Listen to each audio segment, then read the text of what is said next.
Specific सांधेदुखी, आमवात हे टाळायचं असेल किंवा होऊच द्यायचं नसेल तर आहारात काय बदल केले पाहिजे त्या लोकांनी? तर डिंकाचा लाडू हे हाडांकडे जाणार आहे, म्हणजे तुम्ही खाल्ल्यानंतर तो बाकी रस, रक्त, मांस ह्यांच्याकडे जाणार नाहीये, तो अस्थिकडे जाणार आणि तिथे त्यांचं पोषण करणार. कारळाची चटणी जी आहे की तुम्ही रोजच्या ह्याच्यात घेऊन, तुम्ही मला डिंक, आम्ही समजा डायबिटीस आहे नाही खाऊ शकत, मग काय करायचं, तर मग कारळाची चटणी आहे. म्हणजे खुरसणी, खूप लोकांना माहित नसतं, म्हणजे मलाही नव्याने कळलं की खुरसणीला कारळ म्हणतात. करेक्ट. त्याच्यानंतर जवस किंवा आळशी म्हणतात काही काहींना, त्या भागामध्ये आळशी होऊ नये खाताना ते.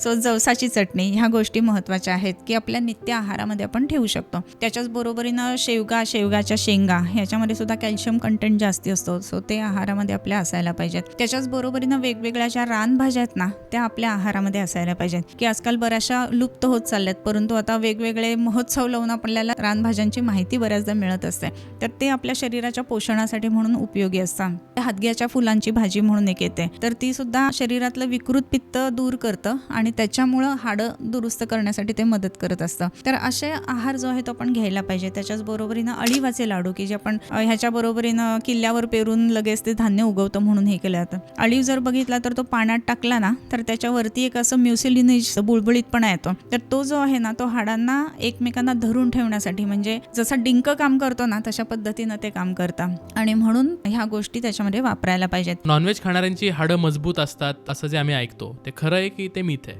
नॉनव्हेजमध्ये पण काय खाताय त्याच्यावर अवलंबून आहे. तर सी फूड आहे तर त्याला शेल आहे प्रत्येक ठिकाणी, तर ते शेल जे आहे ना, तर ते आपल्या शरीरातल्या बोन्सना रिझेंबल करतं. त्याच्यामुळे शेलवालं जे असतं ना, ऑयस्टर वगैरे ह्या गोष्टी, तर त्या हाडांच्या पोषणासाठी उपयोगी पडू शकतात. ओके, पण नाही खाल्लं म्हणून बिघडत काही नाही.